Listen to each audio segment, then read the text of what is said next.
সালাত নিশ্চয় সালাত কানাত আলাল মুমিনিনা কিতাবাম মাওকুতা নিশ্চয় সালাত একজন মুমিনের উপর 5 ওয়াক্ত সালাত হলো আবশ্যক দায়িত্ব।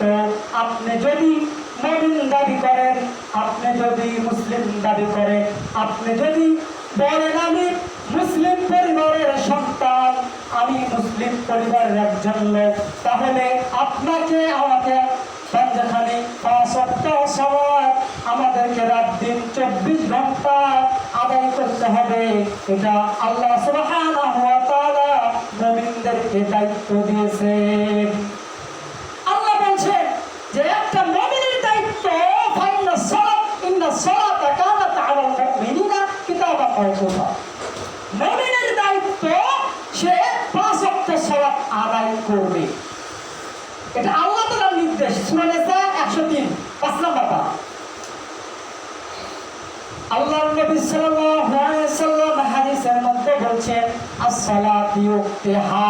আল্লাহর নবী বলেন যখন সালাতের জন্য আযান হয়ে যায়, যখন মুয়াজ্জিন সাহেব সালাতের জন্য আযান দেন, হাইয়া আলাস সালাত, তোমরা সালাতের জন্য এসো, হাইয়া আলাল ফালাহ, তোমরা কল্যাণের দিকে এসো, তখন as-সালাতু ওয়াক্তিহা, যখন সালাতের ওয়াক্ত আসে, একটা মুমিনের দায়িত্ব সে সালাতের দিকে কাজ ছেড়ে ব্যবসা বাণিজ্য যা কাজকর্ম যা ব্যস্ততা আছে, এই সমস্ত ব্যস্ততা সমস্ত বিজনেস ছেড়ে অত্যন্ত একজন মুমিনের দায়িত্ব 5 ওয়াক্ত সালাত আদায় করা। বুখারী মুসলিমের অন্য হাদিসে রাসূলুল্লাহ সাল্লাল্লাহু আলাইহি ওয়াসাল্লাম বলেছেন, আদম সন্তান, তোমরা যদি আমি মুহাম্মদ সাল্লাল্লাহু আলাইহি ওয়াসাল্লাম আল্লাহকে যেভাবে জানি, আমি মুহাম্মদ সাল্লাল্লাহু আলাইহি ওয়াসাল্লাম আল্লাহর সম্পর্কে যেভাবে আমার জ্ঞান আছে, আল্লাহ সম্পর্কে আমি যেভাবে জানি, আমি যেভাবে আল্লাহকে জানি বুঝি, তোমরা যদি পৃথিবীর মানুষরে তোমরা যদি আল্লাহ সম্পর্কে এরকম জ্ঞান রাখতা, তাহলে তোমরা কম কম কান্নাকাটি, তোমরা কম কম হাসতা আর বেশি বেশি কান্নাকাটি করতা। আদম সন্তান, আল্লাহ রাব্বুল আলামিন তোমাদেরকে 24টা ঘন্টা তোমাদেরকে দিয়েছে, রাত দিন 24টা ঘন্টা। তোমরা আদম সন্তান আল্লাহর জন্য 24টা ঘন্টার মধ্যে 2টা ঘন্টা আল্লাহর জন্য তোমরা ব্যয় করে দাও। 2টা ঘন্টা মাত্র আল্লাহ সুবহানাহু ওয়া তাআলার জন্য আপনাকে আমাকে ব্যয় করতে হবে। 5 ওয়াক্ত সালাত যদি আমি আপনি আদায় করি, তাহলে 2 ঘন্টার বেশি লাগবে না। আর বাকি 22 ঘন্টা আপনি আপনার নিজের কাজে ব্যবহার করেন। 5 ওয়াক্ত সালাত আপনাকে আদায় করতেই হবে। এটা একজন মুমিনের দায়িত্ব।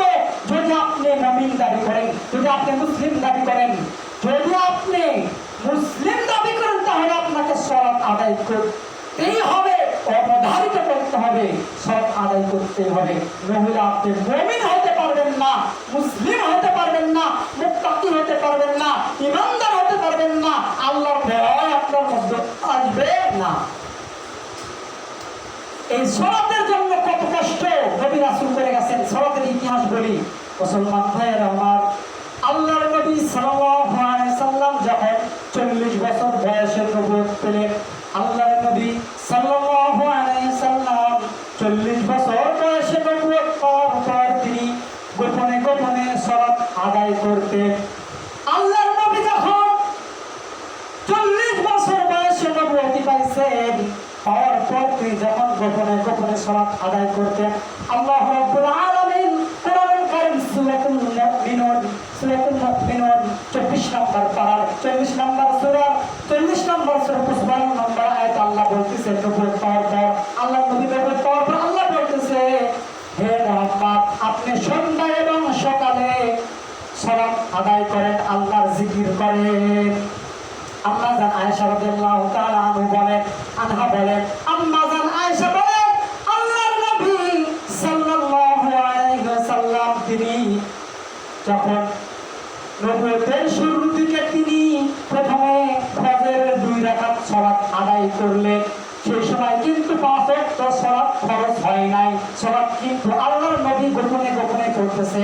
আম্মা জান বলেন আল্লাহর নবী ফজরের 2 রাকাত সালাত আদায় করতেন এবং আসরের 2 রাকাত সালাত আদায় করতেন। হাদিস বুখারী আহমদ হাফ। আম্মা জান আয়েশা রাদিয়াল্লাহু তাআলা আনহা বলেন আল্লাহর নবী সফরেও এরকম 2-4 রাকাত সালাত আদায় করেছেন এবং বাড়িতে এরকম 2 রাকাত ফজরের এবং 2 রাকাত আসরের সালাত আদায় করেছেন। শুধু আমাদের নবী সাল্লাল্লাহু আলাইহি ওয়াসাল্লাম সালাত আদায় করেন নাই, প্রত্যেকটা নবী রাসূল সালাত আদায় করেছেন, কিন্তু তাদের পদ্ধতি ছিল ভিন্ন। হযরত আদম আলাইহিস সালাতু ওয়াস সালাম কিতাবের মধ্যে আসছে, তিনি সর্বপ্রথম যখন পৃথিবীর বুকে আসলেন আল্লাহ তাআলা তার উপর ফজরের 2 রাকাত সালাতকে ফরজ করেছিলেন। ওই যে আল্লাহর নবী 2 রাকাত আসরের সালাত যে আদায় করেছিল এটা নূহ আলাইহিস সালাতু ওয়াস সালাম আদায় করেছে। এরপরে আল্লাহর নবী সাহাবী আলী রাদিয়াল্লাহু তাআলা আনহুকে নিয়ে গোপনে তিনি কখনো কখনো পাহাড়ের চত্বরে গিয়ে পাহাড়ের গুহায় গিয়ে গোপনে সালাত আদায় করতেন। একদিন আল্লাহর নবী যখন পাহাড়ের গুহায় সালাত আদায় করলেন, তার চাচা আবু তালেব দেখলেন। দেখার পর তার সন্তান আলী এবং ভাতিজা মুহাম্মদ সাল্লাল্লাহু আলাইহি সাল্লামকে জিজ্ঞাসা করলেন, তোমরা কি করছো, তোমরা এটা কি করলা? এবার আল্লাহর নবী বললেন, আমি আমার প্রতিপালকের উদ্দেশ্যে সালাত আদায় করলাম। তার চাচা আবু তালেব তাকে সম্ভাষণ জানালো, সুন্দর উদ্ধৃতি দিল। তার চাচা আবু তালেব কিন্তু কাফের হওয়া সত্ত্বেও তাকে কোনো কিছু বললেন না। এভাবে আল্লাহ নবী সাল্লাল্লাহু আলাইহি সাল্লাম প্রথম অবস্থায় গোপনে সালাত আদায় করলো। মুসলমান ভাইয়েরা আমার, এবার আসেন সালাতের আসল প্রকৃত ইতিহাস। আল্লাহর নবী সাল্লাল্লাহু আলাইহি সাল্লাম আল্লাহর নবী যখন প্রথমে কাবার চত্বরে কাবায় যখন বাইতুল্লাহর দিকে, তখন কিন্তু কাবার দিকে হয়ে কিবলা কাবা ছিল না, তখন কিন্তু বাইতুল্লাহ কিবলা ছিল। আল্লাহর নবী যখন কাবা ঘরে ঢুকে মক্কার কাবা ঘরে ঢুকে যখন বাইতুল্লাহর দিকে মুখ ঘুরে সালাত আদায় করতেছিল, সালাত আদায় করার সময় এবার কাফেররা ওই মক্কার কাবা ঘরের সাইডে তারা বৈঠক করতেছিল, তারা তাদের সাথীদেরকে নিয়ে বসেছিল। আবু জাহেল বলতেছে, তোমরা কে আছো? তোমরা ওই আব্দুল্লাহর বেটা মুহাম্মাদের 2 কাঁধের মাঝখানে ওই পচা দুর্গন্ধ যুক্ত উটের ভুঁড়িটা চাপাইয়া দিবা। উকবা বিন আমের তিনি তার কথা শুনে কাবার চত্বরে গেলেন। যাওয়ার পর ওই মরা ওই ভুঁড়ি পচা দুর্গন্ধ যুক্ত ভুঁড়ি আল্লাহর নবী যখন দেখলেন, কাফেররা দেখলেন আল্লাহর নবী কাবা ঘরের মধ্যে আল্লাহ তাআলার নিকট সিজদায় পড়ে গেছে, তখন কাফের উকবা বিন নায়েক তিনি গিয়ে ওই পচা ভুঁড়ি আল্লাহর নবীর 2 কাঁধের মাঝখানে রেখে দিলেন। মুসলমান ভাইরা, আব্দুল্লাহ ইবনে মাসউদ রাদিয়াল্লাহু তাআলা আনহু তিনি বর্ণনা করেছেন, আল বিদায়া নিহা খুলবেন, তারপরে নবীদের কাহিনী ইতিহাস গ্রন্থ খুলবেন। আব্দুল্লাহ ইবনে মাসউদ রাদিয়াল্লাহু তাআলা আনহু তিনি বলেন, আমি সেই সময় নিজের চোখে দেখেছি একজন কাফের গিয়ে আল্লাহর নবীর 2 কাঁধের মাঝখানে উটের ভুঁড়ি দিয়ে চলে আসলো। আব্দুল্লাহ ইবনে মাসউদ বলেন, সেই সময় আরো আমার কোনো ক্ষমতা ছিল না, সেই সময় তো আর জিহাদ ফরজ হয় নাই। আব্দুল্লাহ ইবনে মাসউদ বলেন, আমি দেখতেছিলাম কিন্তু আমি কোনো কিছু করতে পারলাম না। আব্দুল্লাহ ইবনে মাসউদ তিনি জলদি করে এবার দৌড়ায়া তার মেয়ে মুহাম্মদ সাল্লাল্লাহু আলাইহি সাল্লামের মেয়ে কলিজার টুকরা ফাতেমা রাদিয়াল্লাহু তাআলা আনহার বাড়িতে গিয়ে তাকে খবর দিলেন। আম্মা জান ফাতেমা রাদিয়াল্লাহু তাআলা আনহা তিনি আসলেন, আসার পর উটের ভুঁড়িটা তার বাবা মুহাম্মদ সাল্লাল্লাহু আলাইহি সাল্লামের কাঁধ থেকে সরিয়ে দিলেন। মুসলমান ভাইরা আমার, আল্লাহর নবী কাফেররা এজন্য উটের ভুঁড়িটা কাঁধের উপর চাপায় দিয়েছিল, যাতে আল্লাহর নবী সিজদায় পড়ে গেছে ওই পচা দুর্গন্ধ যুক্ত উটের ভুঁড়ির চাপে আল্লাহর নবীকে তারা হত্যা করার একটা ষড়যন্ত্র করেছিল। এবার ফাতেমা এসে যখন উটের ভুঁড়িটা সরায় দিল, আল্লাহর নবী এবার সিজদা থেকে মাথা উঠাইয়া মুসলমান ভাইরা আমার আল্লাহর নবী এবার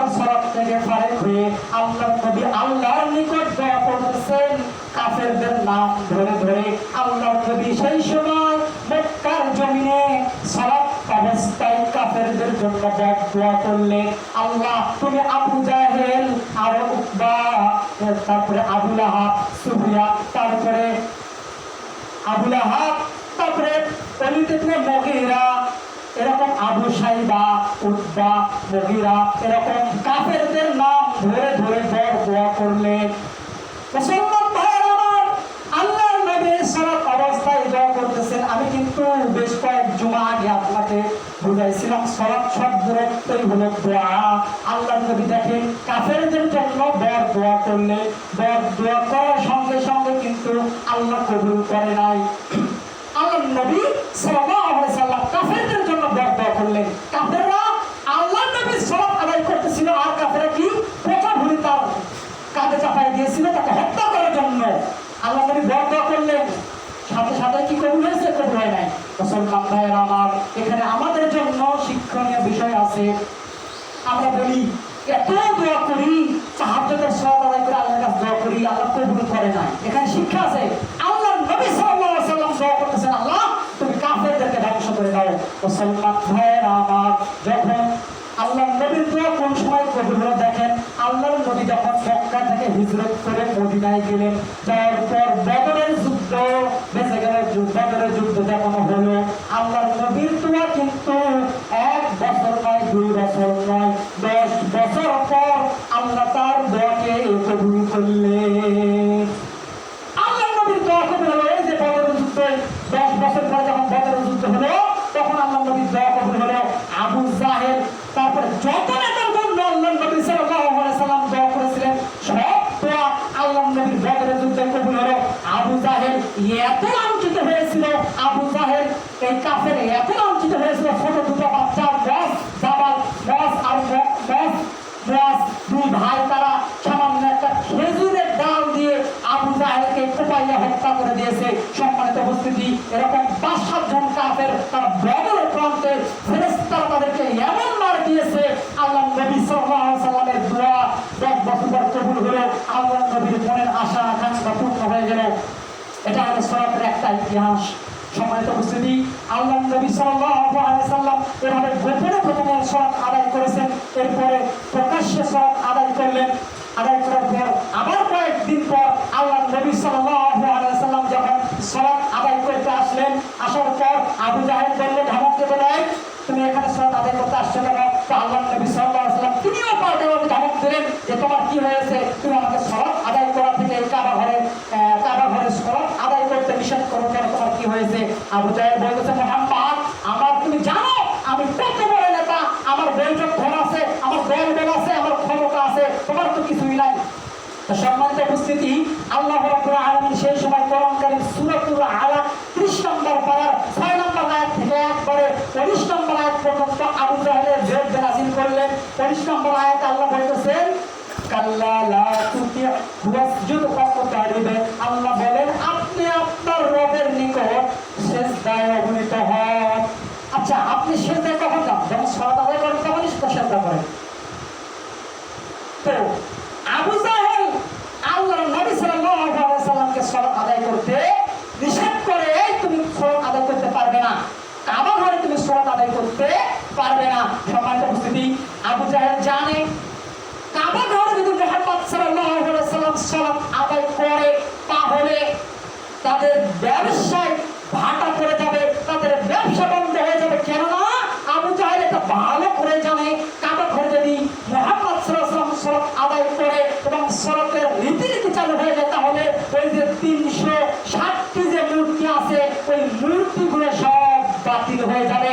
এক আল্লাহর যখন ইবাদত চালু হবে, এক আল্লাহর দাসত্ব যখন চালু হবে, এক আল্লাহর গোলামি যখন চালু হবে, 360 জন মূর্তির আর কোনো টাইম থাকবে না।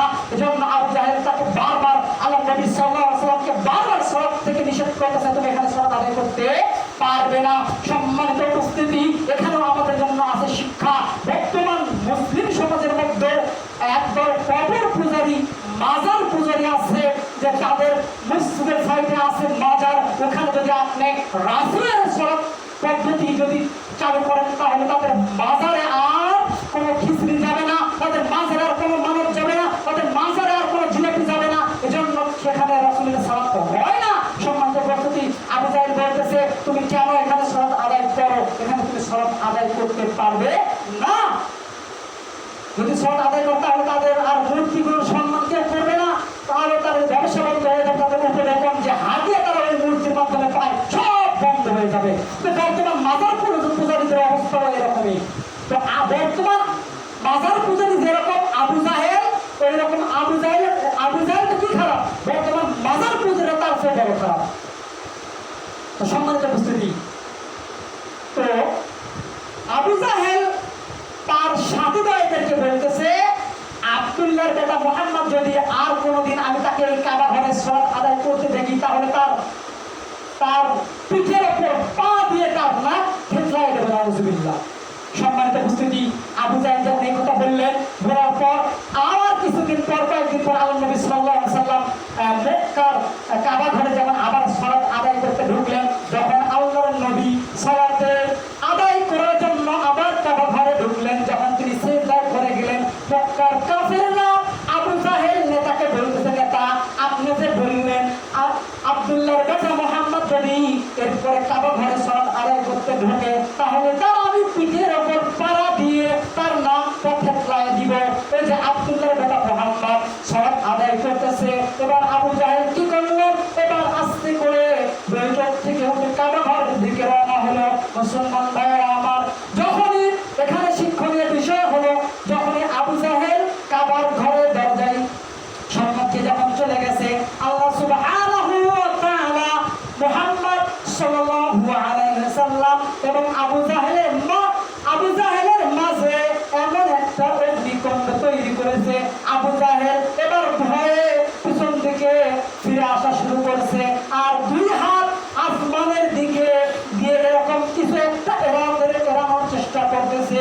আবু জাহেল বলতেছে, তার সাথীদেরকে বলতেছে, তুমি জানো আমি যখন মুহাম্মদ আব্দুল্লাহর বেটা মুহাম্মদকে আমার পা দিয়ে পিঠের ওপর তাকে নাক থেতলানোর জন্য যখন আমি কাবার দরজায় গেলাম, আমার সামনে আমি দেখলাম বিশাল বড় একটা অগ্নিকুণ্ড।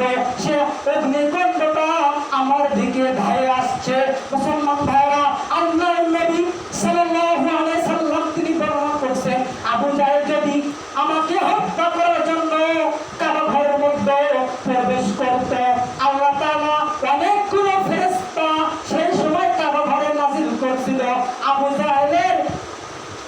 জাহেলকে ধরে একেবারে চূর্ণ বিচূর্ণ করে দিত। সম্মানিত উপস্থিতি, আল্লাহর নবী যখন সালাত আদায় করতেছিল, যখন আবু জাহেল তাকে নাক থেতলানোর জন্য যাচ্ছিল, তখন আল্লাহ তাআলা তাকে হেফাজত করেছিল। দেখেন সালাত আদায় করলে দেখেন আল্লাহ সুবহানাহু ওয়া তাআলা তাকে সাহায্য করছে ফেরেশতা দ্বারা, অগ্নিকুণ্ড দ্বারা। সম্মানিত উপস্থিতি, এই ছিল সালাতের ইতিহাস। সম্মানিত উপস্থিতি, আপনি আমি সালাত আদায় করতে চাই না, আপনি আমি সালাত আদায় করি না। আল্লাহ নবী সাল্লাল্লাহু আলাইহি ওয়াসাল্লাম এই সালাত প্রতিষ্ঠার জন্য, এই সালাত কায়েম করার জন্য, এই সালাত সমাজে প্রতিষ্ঠা করার জন্য রাজনৈতিক অবস্থায়, সামাজিক অবস্থায়, রাষ্ট্রীয় অবস্থায় যখন সালাত নিয়ে প্রতিষ্ঠা করলেন, তখন এই সালাতের জন্য তিনি কত কষ্ট করেছেন।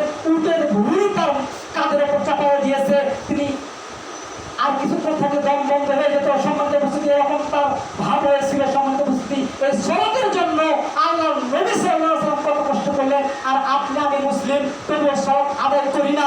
আপনি আমি মুসলমান দাবি করি, সালাত আদায় করি না। আপনি বলেন, হুজুর সালাত আদায় করি না তো কি আছে, মন ঠিক আছে, ইমান ঠিক আছে। আপনি বলছেন সালাত আদায় করি না তো কি হয়েছে, মন ঠিক আছে।